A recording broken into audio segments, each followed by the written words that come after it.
Good morning, students. Our subject is wastewater management. We are in Unit 5. Our present topic is manufacturing process and origin, characteristics, effects, and the treatment methods of textiles.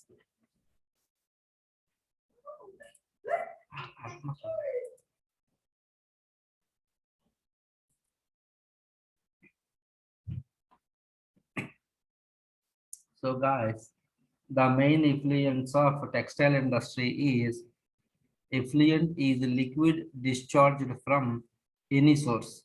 Effluent can originate from municipalities, industries, farms, ships, parking lots, and campground. There is a connotation that effluent contains contaminants, but in the strictest sense, it could be pure water.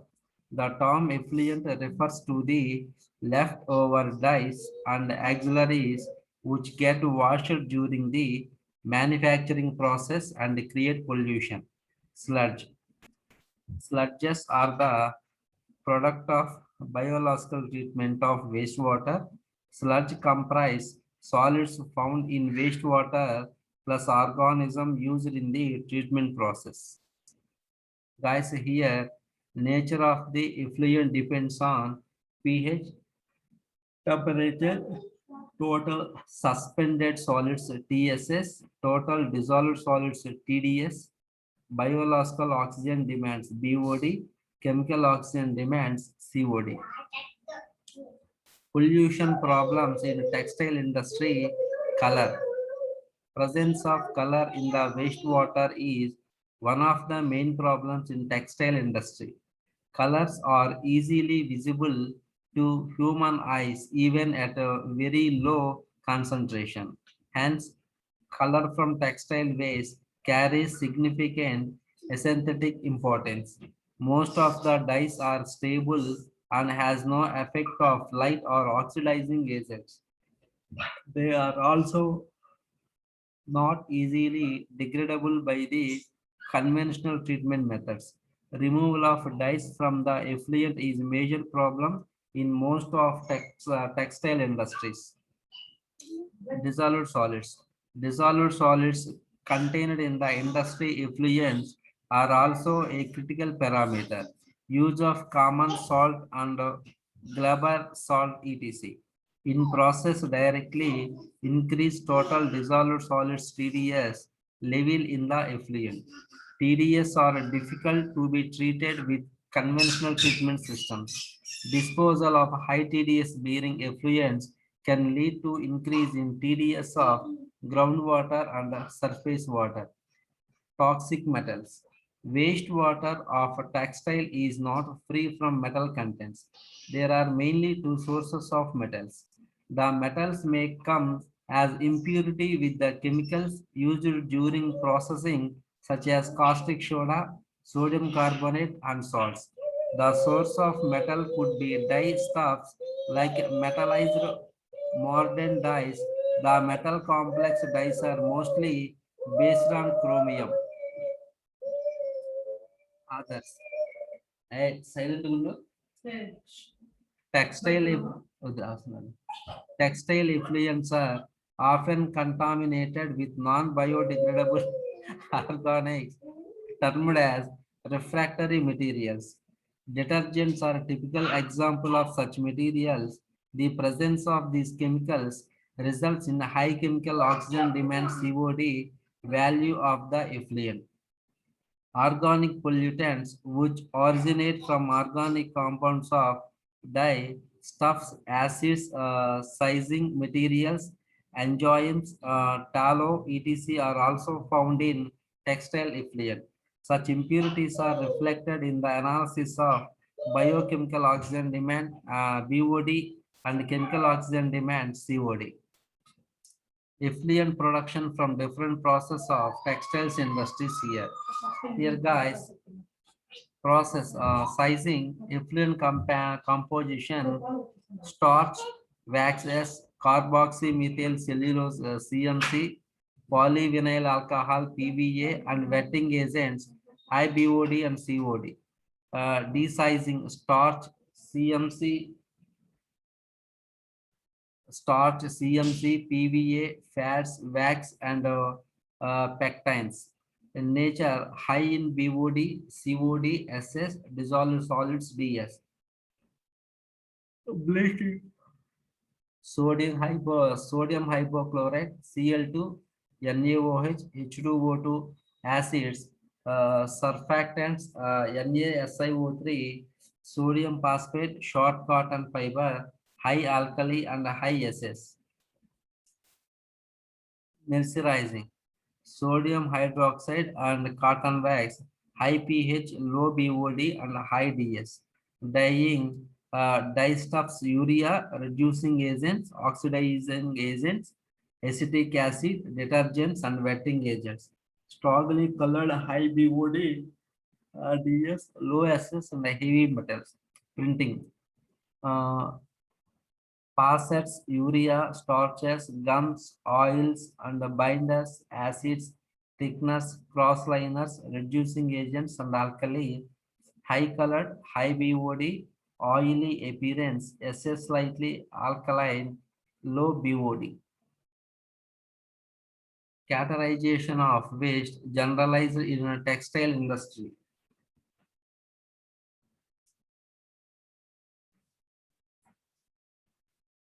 Here, guys, textile waste is broadly classified into four categories, each of having characteristics that demand different pollution prevention and treatment approaches. Such categories are discussed in the following sections. The main thing is, guys, categorization of waste textile industry is hard to treat waste and high volume waste, dispersible waste, and hazardous or toxic waste. Hard to treat waste. This category of waste includes those that are persistent, resist treatment, or interfere with the operation of waste treatment facilities. Non-biodegradable organic or inorganic materials are the chief sources of waste, which contain color, metals, phenols, certain surfactants, toxic organic compounds, pesticides, and phosphates.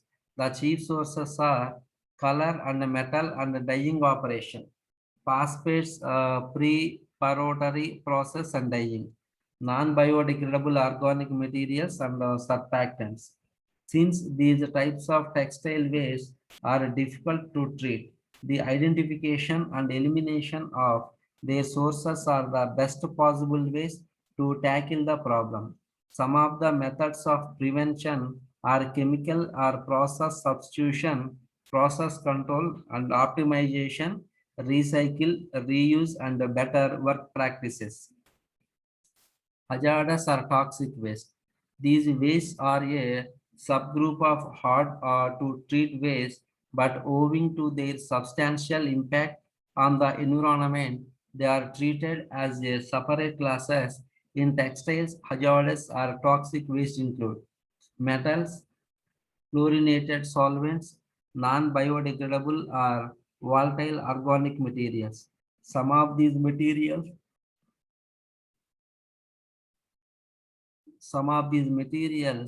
often are used for non-process applications such as machine cleaning. High volume waste. Large volume of waste is sometimes a problem for the textile processing units. Most common large volume wastes include high volume of wastewater, wash water from preparation and continuous dyeing process, and alkaline waste from preparatory process. Batch dye waste containing large amounts of salt, acid, or alkali. These wastes sometimes can be reduced by recycle or reuse as well as by process and equipment modification. Dispersible waste. The following operations in textile industry generate a highly dispersible waste.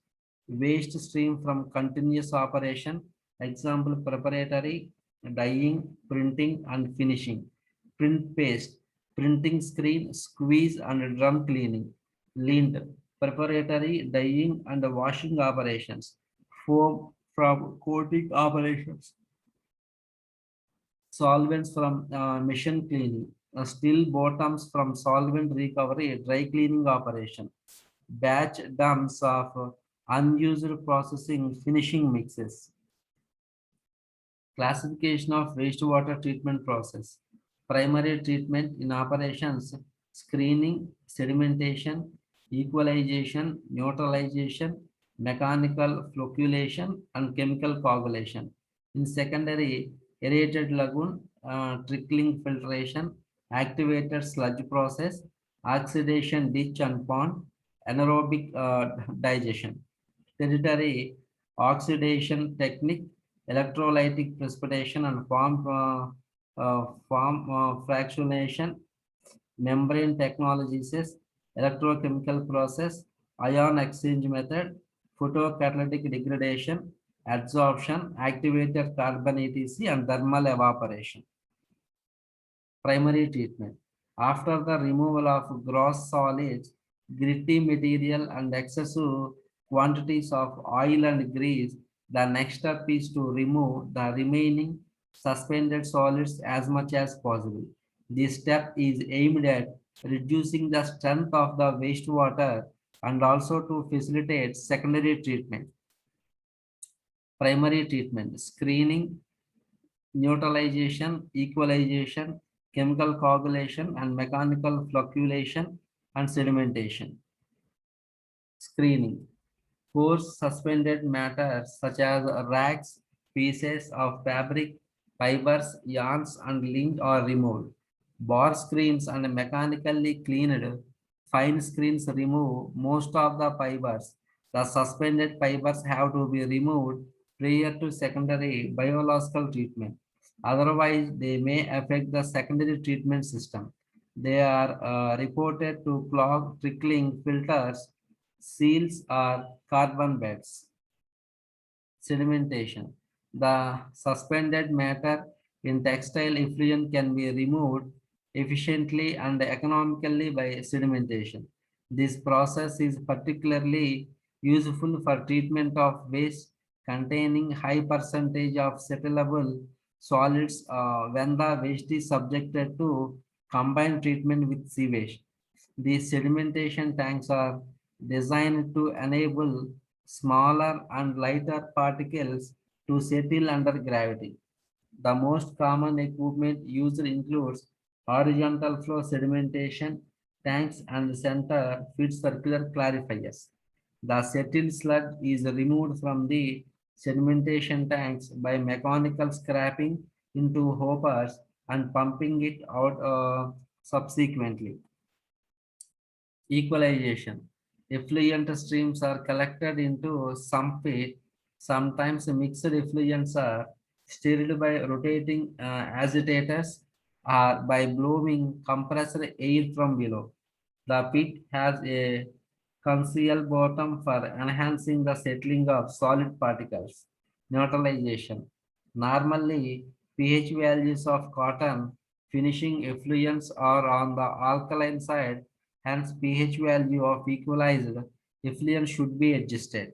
Use of dilute sulfuric acid and boiler flue gas rich in carbon dioxide are not uncommon. Since most of the secondary biological treatments are effective in the pH 5 to 9, neutralization step is an important process to facilitate chemical coagulation and mechanical flocculation. Finally, divided suspended solids on colloidal particles cannot be efficiently removed by simple sedimentation by gravity. In such cases, mechanical flocculation or chemical coagulation is employed. Specialized equipment such as clariflocculator is also available, wherein flocculation chamber is a part of sedimentation tank.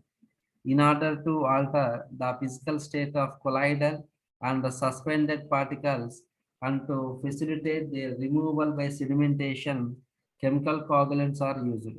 It is a controlled process which forms a flocculent precipitate and results in obtaining a clear effluent free from matter in suspension or in the colloidal state. The degree of clarification obtained also depends on the quantity of chemicals used in this method. 80 to 90% of the total suspended matter, 40 to 70% of BOD, 30 to 60% of the COD, and 80 to 90% of the bacteria can be removed. Most commonly used chemicals for chemical coagulation are alum, ferric chloride, ferric sulfate, ferrous sulfate, and lime. Secondary treatment. The main purpose of secondary treatment is to provide BOD removal beyond what is achievable by simple sedimentation. It also removes appreciable amounts of oil and phenol. In secondary treatment, the dissolved and colloidal organic compounds and color present in wastewater is removed or reduced and to stabilize the organic matter. This is achieved biologically using bacteria and other microorganisms. Textile processing effluents are amenable for biological treatments. The process may be aerobic and anaerobic. In aerobic process, bacteria and other microorganisms consume organic matter as food. They bring about the following sequential changes: coagulation and flocculation of colloidal matter, oxidization of dissolved organic matter to carbon dioxide, degradation of nitrogenous organic matter to ammonia, which is then converted into nitrate and eventually to nitrate. Anaerobic treatment is mainly employed for the digestion of sludge. The efficiency of this process depends upon pH, temperature, waste loading, absence of oxygen, and toxic materials. Secondary treatment, aerated lagoons, anaerobic digestion, oxidization, ditch and pond, activated sludge process, and trickling filters. The aerated lagoons.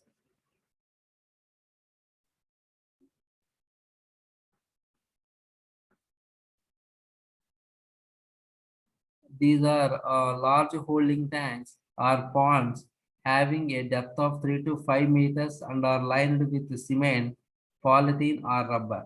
The effluents from primary treatment process are collected in these tanks and are aerated with mechanical devices such as floating aerators for about 2 to 6 days. During this time, a healthy flocculate sludge is formed, which brings about oxidation of the dissolved organic matter. BOD removal to the extent of 99% could be achieved with efficient operation. The major disadvantages are the large space requirements and the bacterial contamination of the lagoon effluent, which necessitates further biological purification. Trickling filters. The trickling filters usually consist of circular or rectangular beds 1 meter to 3 meters deep, made of well-graded media such as broken stone PVC, coal synthetic resins, gravel, or clinkers of size 40 mm to 150 mm. On prepared bed, wastewater is sprinkled uniformly on the entire bed with the help of a slowly rotating distributor, such as a rotatory sprinkler equipped with orifices or nozzles. Thus, the wastewater trickles through the media. The filter is arranged in such a fashion that air can enter at the bottom, counter current to the effluent flow, and a natural draft is produced. A, a gelatinous film comprising of bacteria and aerobic microorganisms known as zooxanthellae is formed on the surface of the filter medium, which thrive on the nutrients supplied by the wastewater. The organic impurities in the wastewater are absorbed on the gelatinous films during its passage and then are oxidized by the bacteria and the other microorganisms present therein. Activated sludge process. This is the most versatile biological oxidation method employed for the treatment of wastewater containing dissolved solids, colloids, and coarse solid organic matter. In this process, the wastewater is aerated in a reaction tank in which some microbial flow is suspended. The aerobic bacterial flora being bring about biological degradation of the waste into carbon dioxide and water molecule while consuming some organic matter for synthesizing bacteria. The bacteria flora grows and remains suspended in the form of a flock which is called activated sludge. The effluent from the reaction tank is separated from the sludge by settling and discharge. An efficient erosion of 5 to 24 hours is required for industrial waste. BOD removal to the extent of 90 to 95% can be achieved in this process.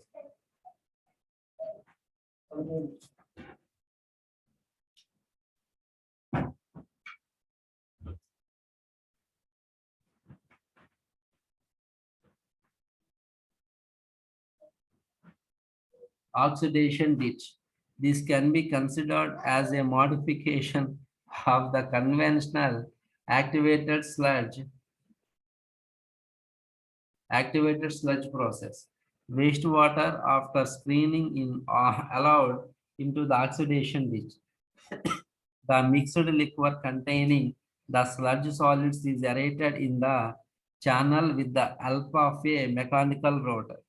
The usual hydraulic retention time is 12 to 24 hours, and for solids, it is 20 to 30 days.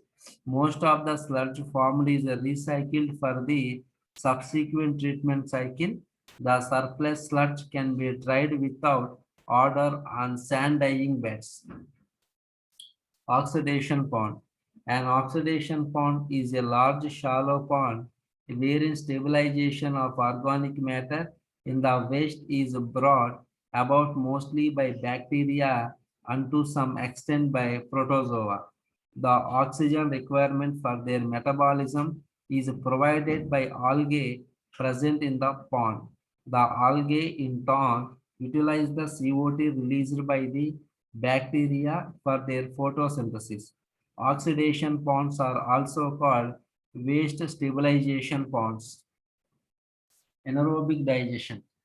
Sludge is the watery residue from the primary sedimentation tank and the humus tank from secondary treatment.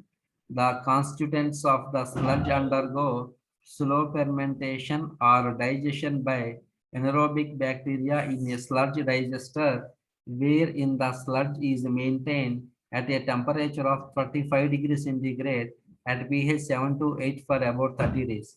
CH4, CO2, and some NH3 are liberated as the end products.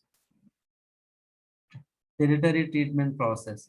It is worthwhile to mention that the textile waste contains significant quantities of non-biodegradable chemical polymers. Since the conventional treatment methods are inadequate, there is the need for efficient territory treatment process. Oxidation techniques. A variety of oxidizing agents can be used to dechlorize waste. Sodium hypochlorite dechlorides dye bath efficiently through it is a low-cost technique, but it forms absorbable toxic organic halides AOX. Ozone and decomposition generates oxygen and free radicals and the later combines with coloring agents of effluent resulting in the destruction of colors. The main disadvantage of these techniques it is requires an effective sludge producing free treatment. So guys, this is called the filtering treatment. Membrane technologies is electrolytic precipitation and form precipitation, electrochemical process, ion exchange method, photocatalytic degradation, absorption. thermal evaporation, and effluent treatment practices.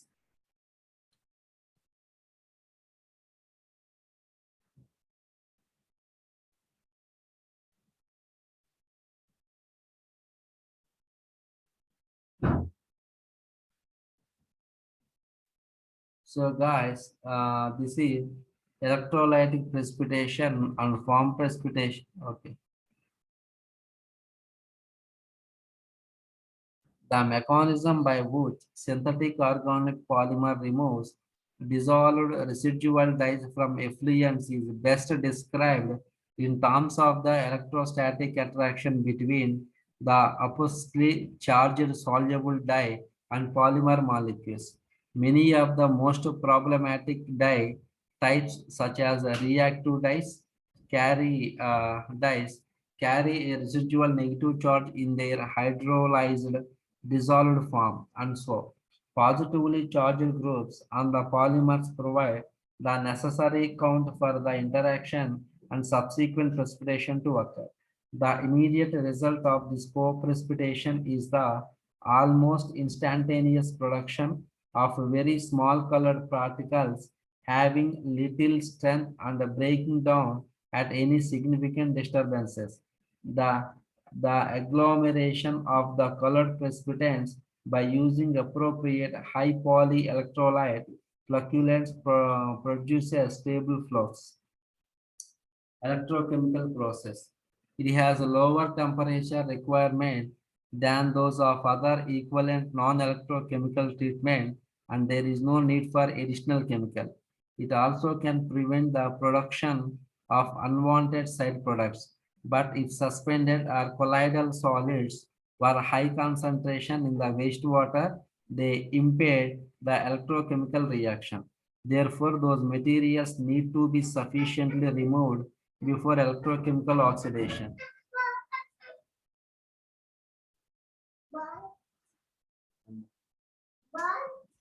Okay. Bye.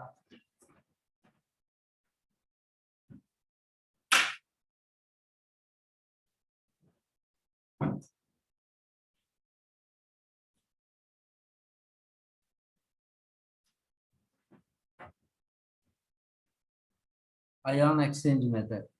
This is used for the removal of undesirable anions and cations from wastewater.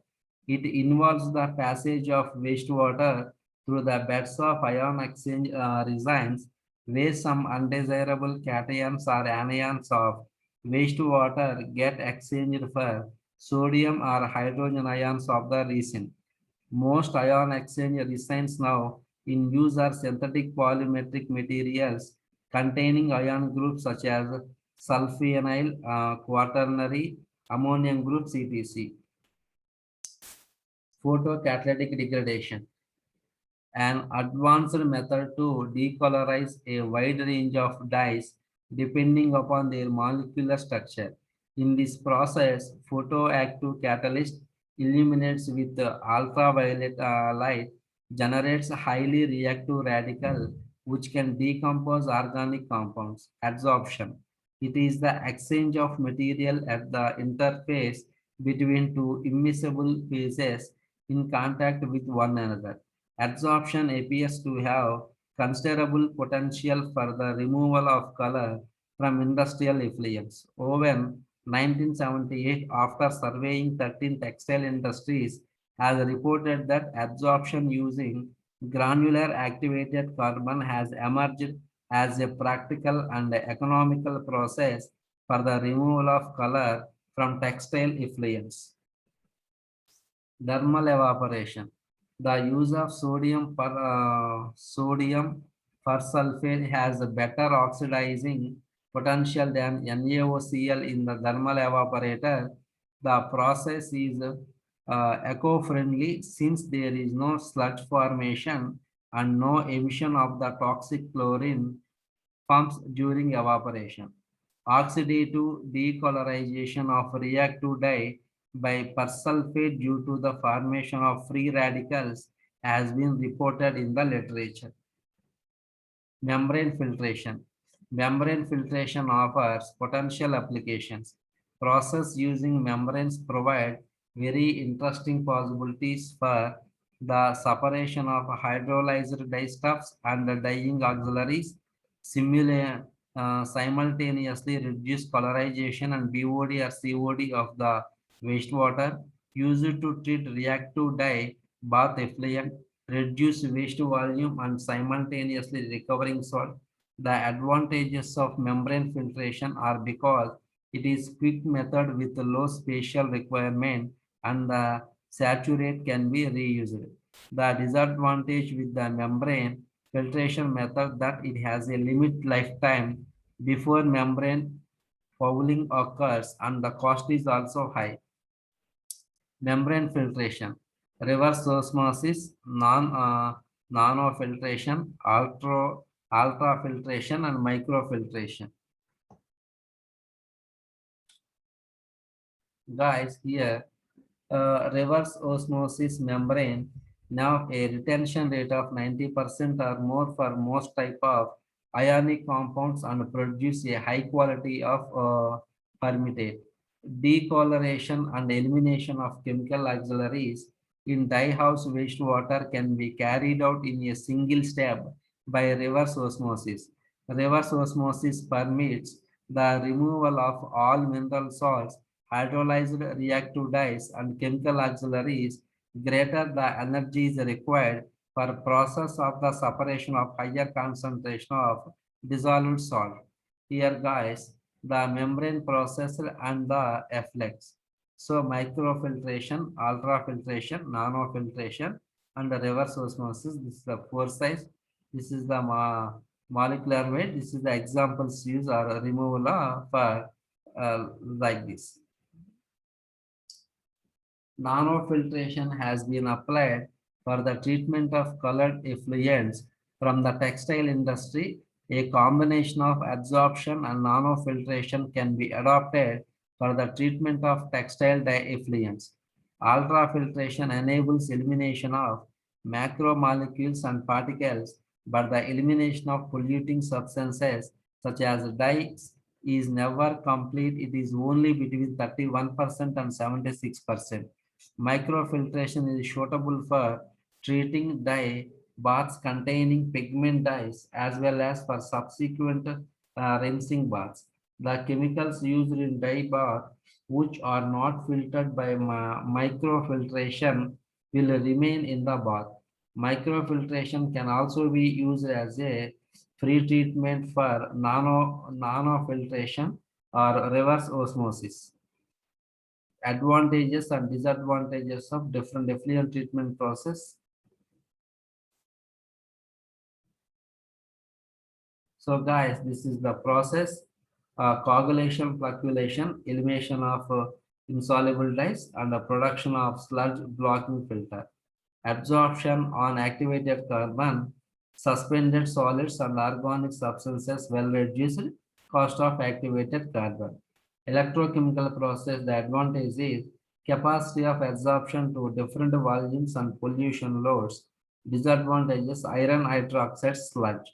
Reverse osmosis, removal of all mineral salts, hydrolysis, reactive dyes, and chemical auxiliaries. Disadvantages, high pressure. Nanofiltration, separation of organic compounds of low molecular weight and divalent ions from monovalent salts. Treatment of high concentration is the advantages. So Pentan's reagent, effective ultrafiltration, microfiltration to low pressure, the insufficient quantity of treated wastewater. Pentan's reagent, effective decolorization of both soluble and insoluble dyes, sludge production, ozonation, applied in gaseous state, no alteration of volume, short of life, 20 minutes of O3. Photochemical, no sludge production, formation by productions. NaOCl initiates and accelerates azo bond cleavage, release of aromatic amines. Electrochemical destruction, breakdown compounds are non-hazardous, high cost electricity. Thank you guys, all of you for your patience.